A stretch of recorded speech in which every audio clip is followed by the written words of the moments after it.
Hello friends, आप सभी का स्वागत है आपके अपने यूट्यूब चैनल रॉयल विहार बोर्ड में। इस चैनल के माध्यम से आप सभी को क्लास 10th के बोर्ड एग्ज़ाम की तैयारी बिल्कुल बेहतरीन तरीके से कराई जाती है। आइए आज के इस वीडियो की शुरुआत करते हैं। इस वीडियो के माध्यम से आज हम लोग प्रकाश के परावर्तन से रिलेटेड 20 ऑब्जेक्टिव टाइप क्वेश्चंस को पढ़ेंगे, सीखेंगे और समझेंगे। और ये इसका पार्ट 4 वीडियो है।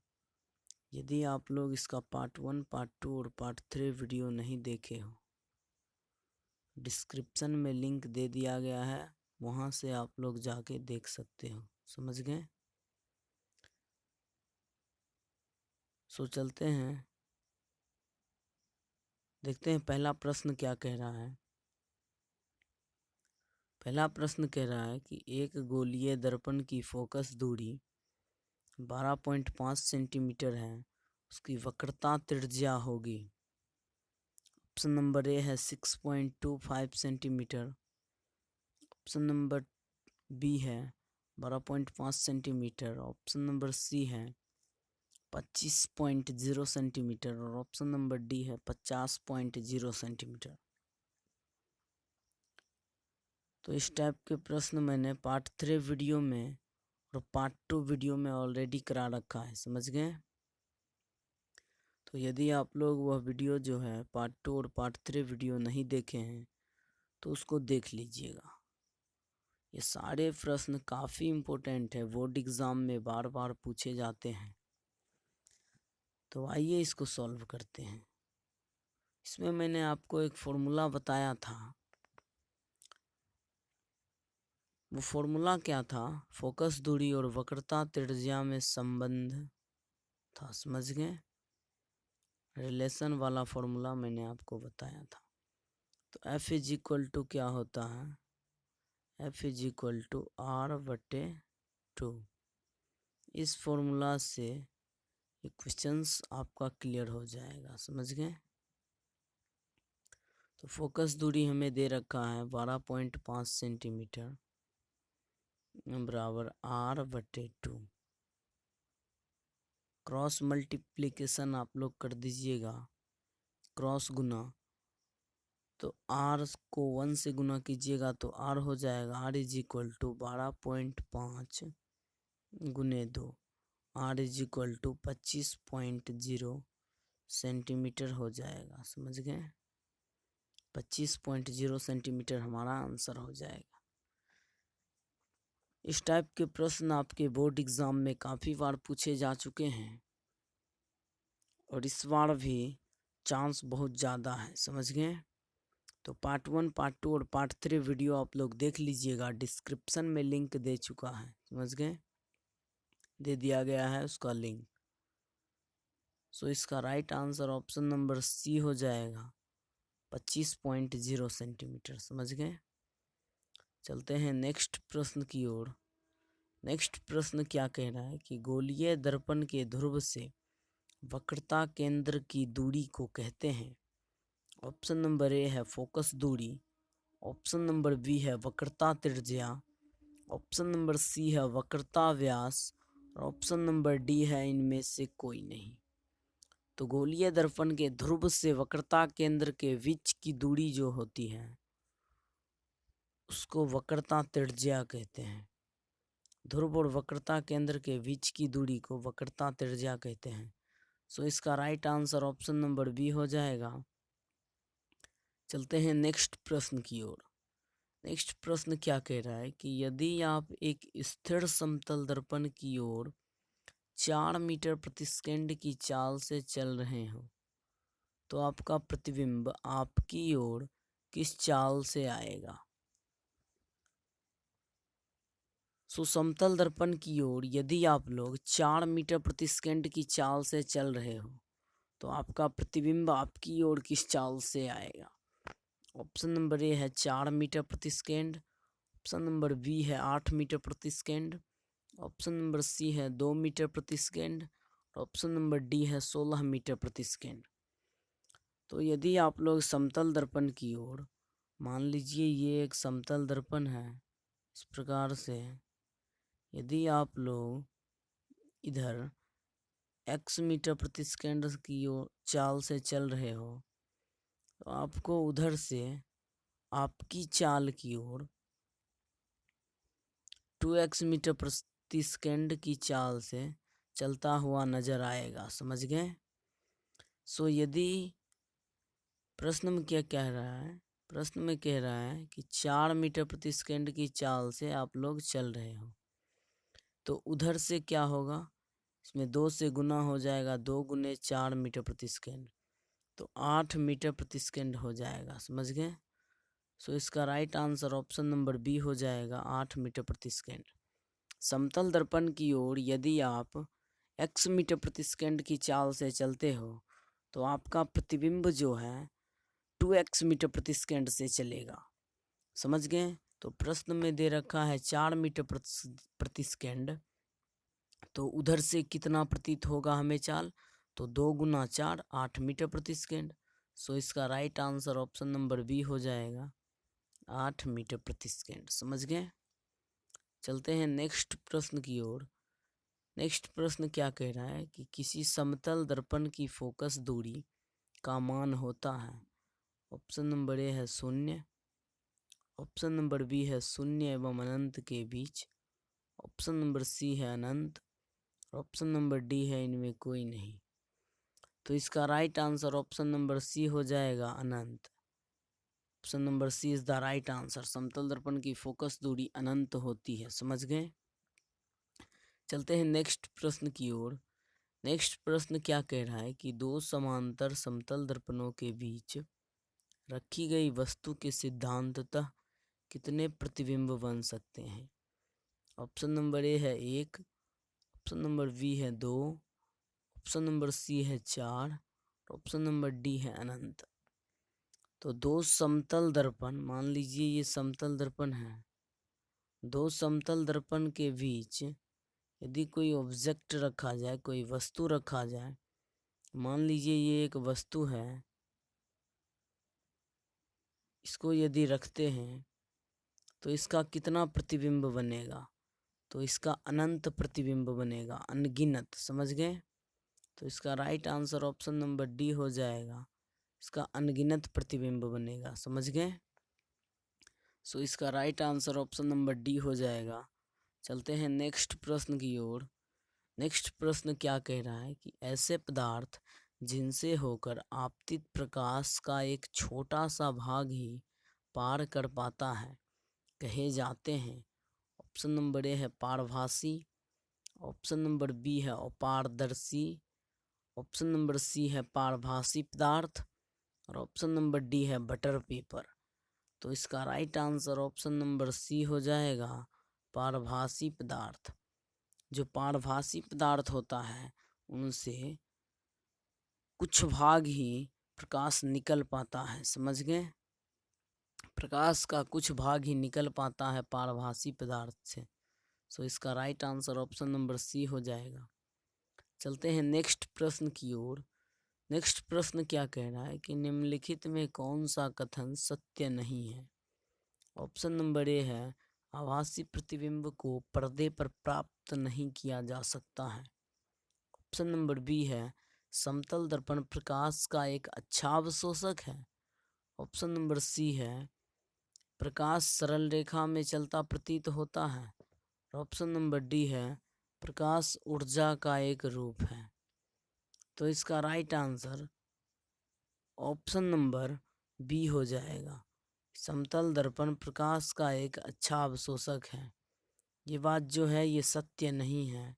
तो वही हमको प्रश्न में बोल रहा था कि कौन सा कथन सत्य नहीं है। तो इसका right answer option number B हो जाएगा।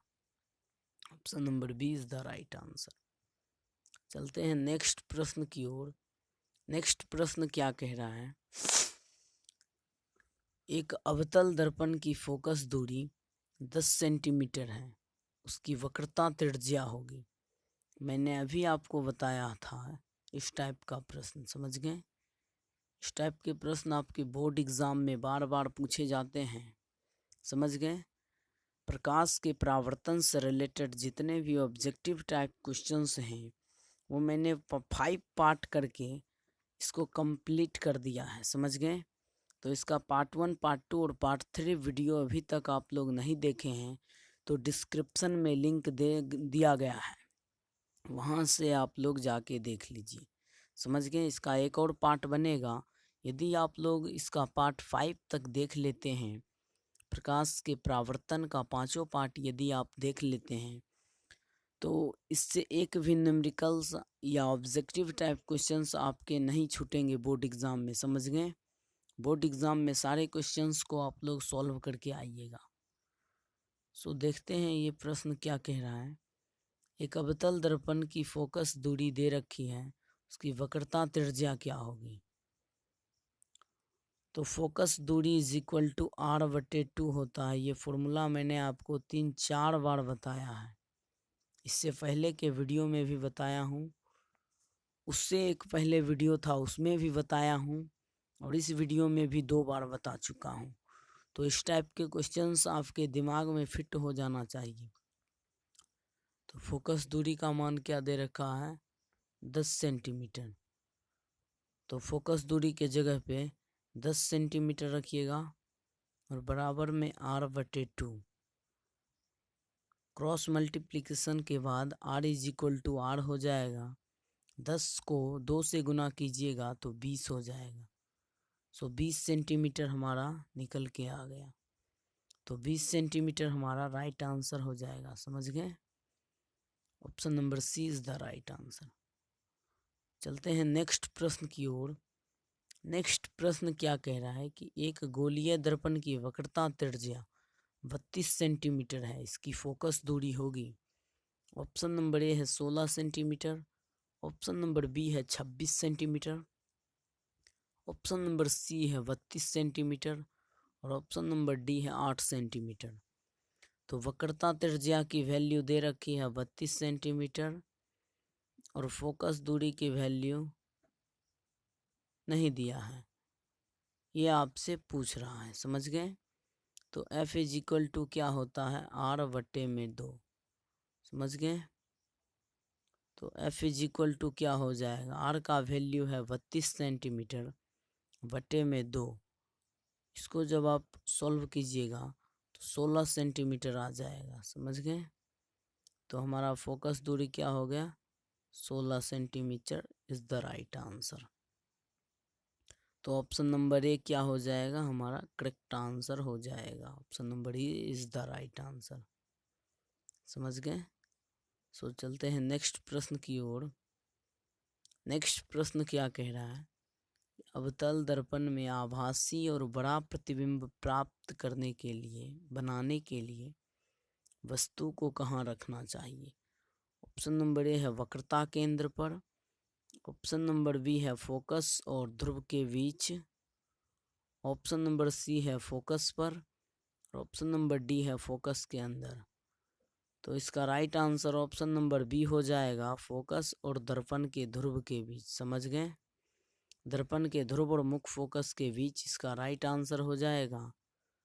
सो नेक्स्ट प्रश्न क्या कह रहा है कि हजामत बनाने के लिए उपयुक्त गोलीय दर्पण में सीधा प्रतिबिंब प्राप्त करने के लिए चेहरे को रखना चाहिए दर्पण के। ऑप्शन नंबर ए है वक्रता केंद्र से परे, ऑप्शन नंबर बी है ध्रुव और मुख्य फोकस के बीच, ऑप्शन नंबर सी है वक्रता केंद्र पर और ऑप्शन नंबर डी है मुख्य फोकस और वक्रता केंद्र के बीच। तो इसका right answer option number B हो जाएगा, ध्रुव और मुख्य फोकस के बीच, समझ गए। Option number B is the right answer. चलते हैं नेक्स्ट प्रश्न की ओर। नेक्स्ट प्रश्न क्या कह रहा है कि मोटर गाड़ी के चालक के सामने लगा रहता है। ऑप्शन नंबर ए समतल दर्पण, ऑप्शन नंबर बी उत्तल दर्पण, ऑप्शन नंबर सी अवतल दर्पण और ऑप्शन नंबर डी उत्तल लेंस। तो मोटर गाड़ी में वाहनों में चालक के सामने क्या लगा रहता है, तो उत्तल दर्पण लगा रहता है। इसका right answer option number B हो जाएगा। Option number B is the right answer. चलते हैं नेक्स्ट प्रश्न की ओर। नेक्स्ट प्रश्न क्या कह रहा है कि एक गोलीय दर्पण द्वारा बने प्रतिबिंब का आवर्धन को m से प्रदर्शित करते हैं। आवर्धन m जो है ऋणात्मक है।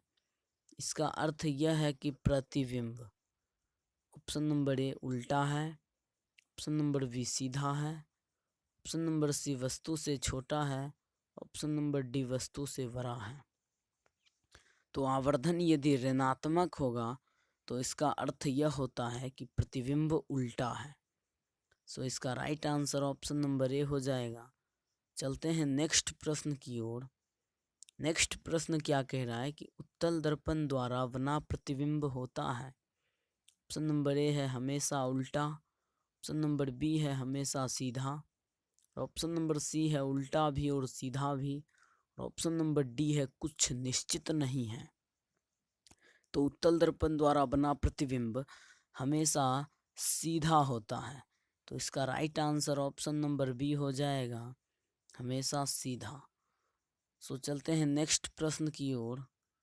नेक्स्ट प्रश्न क्या कह रहा है, उत्तल दर्पण द्वारा बना प्रतिबिंब होता है। ऑप्शन नंबर ए है आभासी एवं सीधा, ऑप्शन नंबर बी है आभासी तथा उल्टा, ऑप्शन नंबर सी है वास्तविक एवं सीधा, और ऑप्शन नंबर डी है वास्तविक तथा उल्टा। तो उत्तल दर्पण द्वारा बना प्रतिबिंब हमेशा आभासी और सीधा होता है। तो इसका right answer option number A हो जाएगा। Option number A is the right answer. समझ गए। सो चलते हैं नेक्स्ट प्रश्न की ओर। नेक्स्ट प्रश्न क्या कह रहा है कि किसी वस्तु का अवतल दर्पण द्वारा बना प्रतिबिंब आभासी, सीधा तथा वस्तु से बड़ा पाया जाता है। वस्तु की स्थिति कहाँ होनी चाहिए। ऑप्शन नंबर ए है वक्रता केंद्र पर, ऑप्शन नंबर बी है वक्रता केंद्र से परे, ऑप्शन नंबर सी है मुख्य फोकस तथा वक्रता केंद्र के बीच, और ऑप्शन नंबर डी है दर्पण के ध्रुव तथा मुख्य फोकस के बीच। तो इसका right answer option number D हो जाएगा, दर्पण के ध्रुव और मुख्य फोकस के बीच। समझ गए। Option number D is the right answer. So चलते हैं नेक्स्ट प्रश्न की ओर। नेक्स्ट प्रश्न क्या कह रहा है, अवतल दर्पण द्वारा उत्पन्न आवर्धन। ऑप्शन नंबर ए हमेशा एक से कम होता है, ऑप्शन नंबर बी हमेशा एक से अधिक होता है, ऑप्शन नंबर सी एक से कम भी हो सकता है और एक से अधिक भी, ऑप्शन नंबर डी है हमेशा एक के बराबर होता है। तो इसका right answer option number C हो जाएगा, एक से कम भी हो सकता है और एक से अधिक भी हो सकता है। अवतल दर्पण का आवर्धन एक से कम या एक से अधिक हो सकता है। समझ गए। Option number C is the right answer. चलते हैं नेक्स्ट प्रश्न की ओर। नेक्स्ट प्रश्न क्या कह रहा है कि एक अवतल दर्पण में यदि वस्तु को दर्पण के ध्रुव और फोकस के बीच रखा जाए तो जो प्रतिबिंब बनेगा वो होगा। ऑप्शन नंबर ए है वास्तविक और छोटा, ऑप्शन नंबर बी है वास्तविक और बड़ा, ऑप्शन नंबर सी है आभासी और बड़ा, ऑप्शन नंबर डी है आभासी और छोटा। तो इसका right answer option number C हो जाएगा, आभासी और बड़ा। समझ गए। सो चलते हैं नेक्स्ट प्रश्न की ओर। नेक्स्ट प्रश्न क्या कह रहा है कि किसी वस्तु का आवर्धित प्रतिबिंब निम्नांकित में किस दर्पण से बनता है। ऑप्शन नंबर ए है समतल दर्पण, ऑप्शन नंबर बी है अवतल दर्पण से, ऑप्शन नंबर सी है उत्तल दर्पण से, ऑप्शन नंबर डी है इनमें तीनों दर्पणों से। तो किसी वस्तु का प्रतिबिंब जो है वो बड़ा बनता है किस दर्पण से। तो ऑप्शन नंबर बी है अवतल दर्पण से। Option number B is the right answer. Next प्रश्न क्या कह रहा है कि निम्नलिखित में से कौन सा कथन सत्य है। ऑप्शन नंबर ए है गोलीय दर्पण के मध्य बिंदु को वक्रता केंद्र कहते हैं, ऑप्शन नंबर बी है वास्तविक प्रतिबिंब वस्तु की अपेक्षा हमेशा सीधा होता है, ऑप्शन नंबर सी कह रहा है आवर्धन का ऋणात्मक मान बताता है कि प्रतिबिंब वास्तविक है, ऑप्शन नंबर डी है गोलीय दर्पण की वक्रता त्रिज्या आर उसकी फोकस दूरी f की आधी होती है। समझ गए? तो इसका right answer option number C हो जाएगा। यह आवर्धन का ऋणात्मक मान बताता है कि प्रतिबिंब वास्तविक है। समझ गए? तो इसका right answer option number C हो जाएगा। सो आज का टोटल प्रश्न हमारा क्लियर हो गया है। यदि इसी तरह के वीडियोस आप लोग देखना चाहते हैं तो इस चैनल से ज्वाइन हो जाइए, इस चैनल को सब्सक्राइब कर दीजिए। समझ गए? आप लोग वीडियो देख रहे होंगे तो उसके नीचे इस तरह से आपको इस चैनल का लोगो दिख रहा होगा और यहाँ पे लाल कलर से सब्सक्राइब का बटन दिख रहा होगा। तो इस पे आप लोगों को क्लिक कर देना है। जैसे ही इस पर क्लिक कीजिएगा तो कुछ इस प्रकार से इंटरफेस आ जाएगा। समझ गए? उसके बाद आपको इस बेल आइकन पे क्लिक करना है। इस बेल आइकन पे क्लिक करते ही आपको एक ऑल पे ऑप्शन आएगा। समझ गए? आप लोग इसको ऑल पे प्रेस कर लीजिएगा। इससे क्या होगा कि मैं जब भी कोई न्यू वीडियो अपलोड करूँगा तो उसका नोटिफिकेशन सबसे पहले आप तक पहुँच जाएगा और आप लोग आसानी से उस वीडियो को देख सकते हैं। समझ गए? और आपका बोर्ड एग्ज़ाम नज़दीक आ चुका है, सो इसी तरह के वीडियोस में रोज़ लाते रहूँगा। समझ गए? इसी तरह के वीडियोस को देखने के लिए चैनल को अवश्य सब्सक्राइब करें और हमारे चैनल से ज्वाइन हो जाए। समझ गए? तो मैंने काफ़ी सारा जो वीडियोस है ऑब्जेक्टिव टाइप क्वेश्चंस करके बना रखा है और डिस्क्रिप्शन में प्लेलिस्ट का लिंक दे दिया गया है। वहाँ से जाके आप लोग प्लेलिस्ट में जाके चैप्टर वाइज वीडियोस या objective type questions previous year का क्वेश्चंस देख सकते हैं। समझ गए? सो आज का लेक्चर ख़त्म होता है। इसी के साथ वीडियो की एंडिंग करते हैं। मिलते हैं नेक्स्ट वीडियो में, तब तक के लिए धन्यवाद।